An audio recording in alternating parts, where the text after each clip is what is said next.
iMart Yellow Pages வாடிக்கையாளர்கள் அனைவருக்கும் வணக்கம். இப்போ நம்ம பார்க்க போகிறது iMart Yellow Pages வெப்சைட்டை நம்ம எப்படி யூஸ் பண்ணுறது அப்படிங்கிறத பற்றி பார்க்க போகிறோம். ஸோ ஃபஸ்ட்டு imartyellowpages.com அப்படிங்கிற டொமைனை ஓப்பன் பண்ணிக்கோங்க. ஸோ அதோட ஹோம் பேஜ் இந்த மாதிரி தான் இருக்கும். ஸோ அதில் பார்த்தீங்கன்னா சர்ச் ஆப்ஷன்ஸ் இருக்கும். இது வந்து கஸ்டமர்ஸ் வந்து சர்ச் பண்ணுறது, அவங்களுடைய தேவைகளை சர்ச் பண்ணி என்கொயரி பண்ணிக்கலாம். ஸோ இப்போ உதாரணத்துக்கு நான் இப்போ சென்னை,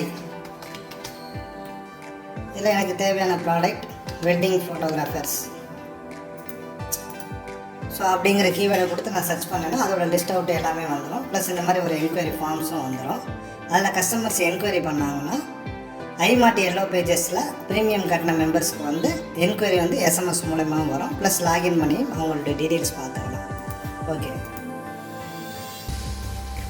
ஸோ அதுக்கப்புறம் பார்த்தீங்கன்னா கேட்டகரி வைஸ் வந்து தனித்தனியாக மெனு கொடுத்துருப்பாங்க. ஸோ ஒவ்வொரு கேட்டகரி வைஸ் பார்த்தீங்கன்னா அதுக்கு அந்தந்த சம்மந்தப்பட்ட ஷாப்ஸ் வந்து உள்ளே இருக்கும். இது கஸ்டமர்ஸ் என்கொயரி பண்ணுறதுக்கு ரொம்ப யூஸ்ஃபுல்லாக இருக்கும். ஸோ இப்போ லாகின் பண்ணி எப்படி இந்த பேஜை வந்து யூஸ் பண்ணுறது அப்படிங்கிறத பார்ப்போம். ஸோ மேலே ரைட் சைடு கார்னரில் பார்த்தீங்கன்னா சைன்இன் அப்படின்னு சொல்லி ஒரு ஆப்ஷன் இருக்கும். அதை கிளிக் பண்ணிக்கோங்க. ஸோ கிளிக் பண்ணதுக்கப்புறம் இந்த மாதிரி ஒரு லாகின் பேஜ் வரும். அந்த லாகின் பேஜில் உங்களுடைய register mobile number first type பண்ணிக்கோங்க. ஸோ இது என்னுடைய ரெஜிஸ்டர் மொபைல் நம்பர். அதுக்கப்புறம் உங்களுடைய பாஸ்வேர்டு, டிஃபால்ட்டு பாஸ்வேர்டு வந்து உங்கள் மொபைல் நம்பரை ரிவர்ஸ் ஆர்டரில் கொடுத்துருப்பாங்க.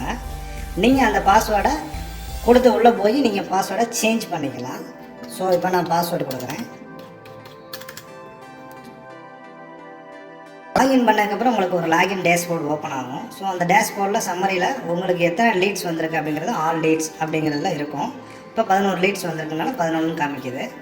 ஸோ டேக்ஸ் வந்து 729. டேக்ஸ் அப்படிங்கிறது வந்து பார்த்திங்கன்னா கீவேர்டு, உங்களுக்கு எந்தெந்த என்கொயரிஸ் வேணுமோ அந்த கீவேர்ட்ஸ் வந்து நம்ம உள்ளே இன்சர்ட் பண்ணால் அந்த என்கொயரி மட்டும்தான் நமக்கு வந்து வரும். அதான் டேக்ஸ் அப்படிங்கிறது வந்து. ஸோ அதுக்கப்புறம் நம்மளுடைய பேமெண்ட் வந்து நம்ம எவ்வளோ பே பண்ணியிருக்கோம் அப்படிங்கிற டீட்டெயில்ஸ் வந்து இங்கே காமிக்கும். ஸோ அதுக்கப்புறம் ரிவ்யூஸ் எத்தனை நமக்கு வந்திருக்கு, நம்ம பேஜோட ரிவ்யூஸ் அப்படிங்கிற அக்கௌண்ட்டு இங்கே காமிக்கும்.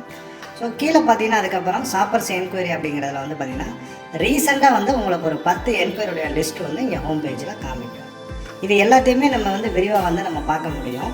ஸோ லெஃப்ட் சைடு உள்ள மெனுவில் பார்த்தீங்கன்னா பேமெண்ட் ஹிஸ்ட்ரி அப்படின்னு ஒரு ஆப்ஷன் இருக்கும். அதை கிளிக் பண்ணிங்க அப்படின்னா நீங்கள் எந்தெந்த டேட்டுக்கு எவ்வளோ பேமெண்ட்டு என்ன பர்பஸ்க்காக பண்ணியிருக்கீங்க அப்படிங்கிற டீட்டெயில்ஸ் எல்லாமே இதில் வந்து உங்களுக்கு வந்துடும்.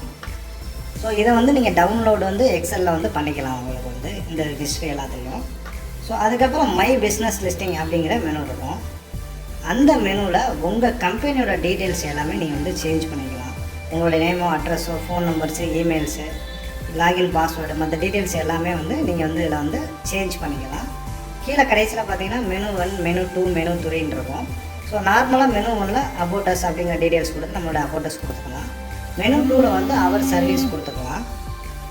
மெனு 3ல் வந்து உங்களுடைய மற்ற பர்பஸ் ஏதாவது நீங்கள் பண்ணுறீங்க, உங்களுடைய பிஸ்னஸை பற்றி டீட்டெயில்ஸ் சொல்லணும் அப்படின்னா நீங்கள் மெனு 3 போட்டு அதுக்கு டைட்டில் கொடுத்து கீழே டிஸ்கிரிப்ஷனில் காலம் கொடுத்துக்கலாம். ஸோ அதுக்கப்புறம் உங்களுடைய மேப்போடைய எம்பெடட் கோடை வந்து காப்பி பண்ணி இங்கே பேஸ்ட் பண்ணிங்கன்னா மேப் டிஸ்பிளே ஆகும். அதே போல் வீடியோவில் பார்த்தீங்கன்னா உங்களுடைய யூடியூப் வீடியோவில் எம்பெடட் கோடை காப்பி பண்ணி இங்கே பேஸ்ட் பண்ணிங்கன்னா உங்களுடைய யூடியூப் வீடியோ இங்கே ப்ளே ஆகும். அதுக்கப்புறம் பார்த்தீங்கன்னா டேக்ஸ். ஸோ நீங்கள் என்னென்ன பிஸ்னஸ் பண்ணுறீங்க, என்னென்ன கேட்டகரி ஆஃப் சர்வீஸ் பண்ணுறீங்க அப்படிங்கிற டேக்ஸ் வந்து ஆல்ரெடி டிஃபால்ட்டாக உள்ளே கொடுத்துருப்பாங்க. இதில் உங்களுக்கு நீங்கள் பண்ணக்கூடிய சர்வீஸை மட்டும் வச்சுட்டு மீதியை வந்து டெலிட் பண்ணிக்கலாம், அல்லது எடிட் பண்ணி நீங்கள் சேஞ்ச் பண்ணிக்கலாம். இல்லை ஃப்ரெஷ்ஷாக வேணும்னாலும் நீங்கள் வந்து இந்த மெனுவில் போய் ஆட் நியூ கொடுத்து உங்களுடைய ஷாப் நேமை செலக்ட் பண்ணிவிட்டு ஒரு எக்ஸலில் டைப் பண்ணி அதை வந்து நீங்கள் இங்கே வந்து அப்லோட் பண்ணிக்கிற முடியும்.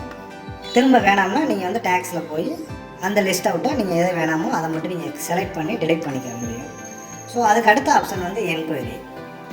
என்கொயரியில் பார்த்தீங்கன்னா எந்த டேட் டயத்துக்கு யார் உங்களுக்கு என்ன நேமில் வந்து என்கொயரி பண்ணியிருந்தாங்க, அவங்களுடைய மொபைல் நம்பர், அவங்க எந்த சிட்டியிலேருந்து உங்களுக்கு வந்து என்கொயரி பண்ணியிருந்தாங்க, என்ன பர்பஸுக்காக உங்களுக்கு என்கொயரி பண்ணியிருந்தாங்க அப்படிங்கிற டீட்டெயில்ஸ் எல்லாமே இங்கே லிஸ்ட் அவுட் ஆகும். அது பக்கத்தில் ரிமார்க்ஸ் அப்படின்னு சொல்லி ஒரு டெக்ஸ்ட் பாக்ஸ் இருக்கும். அந்த ரிமார்க்ஸ் எதுக்குன்னா இந்த என்கொயரியை பற்றின உங்களுடைய ரிமார்க்ஸ். சப்போஸ் இந்த கால் நீங்கள் பேசுனதில் உங்களுக்கு வந்து ஆர்டர் கன்ஃபார்ம் ஆகிடுச்சுன்னா இந்த ரிமார்க்ஸில் ஆர்டர் கன்ஃபார்ம் அப்படிங்கிறத டைப் பண்ணிக்கலாம். அல்லது நீங்கள் பண்ணக்கூடிய பிஸ்னஸ் இல்லாமல் அதர் சர்வீஸ்லேருந்து வந்திருக்கு அப்படின்னா இது டூப்ளிகேட் என்கொயரி அப்படிங்கிறத வந்து நீங்கள் டைப் பண்ணி இங்கே சப்மிட் கொடுத்தீங்கன்னா அது ஆட்டோமேட்டிக்காக அட்மினுக்கு போயிடும். இது அட்மின்லேருந்து உங்களுக்கு வந்து அனலைட் பண்ணுறதுக்கு ரொம்ப யூஸ்ஃபுல்லாக இருக்கும். அதனால் இது கட்டாயம் வந்து எல்லா பேருமே இதை வந்து என்ட்ரி பண்ணிக்கோங்க. ஒவ்வொரு என்கொயரிக்குமே ஒரு என்கொயரிக்கு ஒரு தடவை தான் நீங்கள் கொடுக்க முடியும். ரிமார்க்ஸ் வந்து சப்மிட் பண்ணிட்டீங்கன்னா அடுத்து நீங்கள் கொடுக்க முடியாது. ஸோ இதை வியூ பண்ணியும் பார்த்துக்கலாம். ரைட் சைடு கார்னரில் வியூ பட்டன் இருக்கும். அதை கிளிக் பண்ணி டீட்டெயில்ஸாகவும் நீங்கள் அதை வந்து பார்த்துக்கிற முடியும். ஸோ அதுக்கு அடுத்த ஆப்ஷன்ஸ் பார்த்தீங்கன்னா கேலரி. ஸோ கேலரியில் நீங்களே ஃபோட்டோஸ் வந்து இதில் அப்லோட் பண்ணிக்கிற முடியும். ஸோ அந்த மெனுவில் போய் ஆட் நியூ அப்படின்னு கொடுத்துட்டு செலக்ட் ஷாப்பரில் உங்கள் கம்பெனி நேமை செலக்ட் பண்ணிவிட்டு உங்களுடைய கேலரிக்கு ஏதாவது ஒரு நேம் கொடுத்துக்கோங்க. கொடுத்துட்டு இந்த ஃபைலில் போய் அப்லோட் பண்ணிக்கோங்க. ஃபோட்டோஸ் வந்து ஃபோட்டோஸோட சைஸ் வந்து ஒரு இமேஜுக்கு மேக்ஸிமம் 1 MB தான் இருக்கணும். அதுக்கு மேலே இருந்தால் அப்லோட் ஆகாது. மேக்ஸிமம் ஒரே டயத்தில் 5 இமேஜ் வரைக்கும் நம்ம கொடுத்துக்கலாம். 5 இமேஜாக நம்ம அப்லோட் பண்ணிக்கலாம். அப்லோட் பண்ண இமேஜ் எல்லாமே இங்கே தம்ப்நெயில்ஸ் வியூவோட இங்கே வந்து உங்களுக்கு டிஸ்பிளே ஆகும். உங்களுக்கு வேணும்னா அதை வச்சுக்கலாம். சப்போஸ் டெலிட் பண்ணால் பண்ணிக்கலாம். திரும்ப எடிட் பண்ணி அந்த இமேஜை மட்டும் மாற்றணும்னா நீங்கள் மாற்றிக்கலாம். அடுத்து பார்த்தீங்கன்னா ரிவ்யூஸ் ஆப்ஷன்ஸ். உங்களுக்கு யார் யார் ரிவ்யூஸ் கொடுத்துருக்கா, அவங்களுடைய நேம், மொபைல் நம்பர், எவ்வளோ ஸ்டார் கொடுத்துருக்காங்க அப்படிங்கிற டீட்டெயில்ஸு எல்லாமே இருக்கும். சப்போஸ் உங்களுக்கு தேவையில்லாத ரிவ்யூஸ் இருந்துச்சுன்னா ரைட் சைடு உள்ள பட்டனை கிளிக் பண்ணிவிட்டு நீங்கள் டீஆக்டிவேட் பண்ணிக்கலாம். டீஆக்டிவேட் பண்ணிட்டீங்கன்னா அந்த ரிவ்யூஸ் வந்து உங்களுடைய பேஜில் வந்து டிஸ்பிளே ஆகாது. மறுபடியும் தேவைப்பட்டுச்சுன்னா இதை கிளிக் பண்ணிவிட்டு கன்ஃபார்ம் கொடுத்துட்டிங்கன்னா மறுபடியும் உங்களுக்கு டிஸ்பிளேக்கு ஆகிருக்கும். அடுத்து பார்த்தீங்கன்னா சப்போர்ட் சாட் அப்படின்னு சொல்லி ஒரு மெனு இருக்கும். இது அட்மின்லேருந்து உங்களுக்கு எதாவது மெசேஜ் கொடுத்தாங்கன்னா இந்த இன்பாக்ஸில் வந்து இருக்கும். இல்லை நீங்கள் ஏதாவது கம்பெனிக்கு வந்து கொரீஸ் கொடுக்கணும் அப்படின்னா இந்த மெனுவில் போய் ஆட் நியூ கொடுத்து உங்களுடைய ஷாப் நேமை செலக்ட் பண்ணிவிட்டு டைட்டில் கொடுத்துக்கோங்க. நீங்கள் என்ன கொரீஸ் கேட்குறீங்களோ அதோட டைட்டில் கொடுத்துக்கோங்க. மெசேஜில் உங்களுக்கு என்ன தேவைப்படுதோ அந்த டீட்டெயில்ஸ் வந்து மெசேஜில் டைப் பண்ணிவிட்டு அதோட ஸ்க்ரீன்ஷாட் எது இருந்துச்சு அப்படின்னா அந்த இமேஜை வந்து இங்கே ஃபைலில் அப்லோட் பண்ணி சப்மிட் கொடுத்தீங்கன்னா அதுக்கு வந்து கம்பெனிலேருந்து இந்த சேட் மூலிமா உங்களுக்கு ரிப்ளை கொடுப்பாங்க. ஸோ அடுத்து வந்து பார்த்தீங்கன்னா சேஞ்ச் பாஸ்வேர்டு. உங்களுடைய கரண்ட் பாஸ்வேர்டை மேலே கிளிக் பண்ணிக்கோங்க.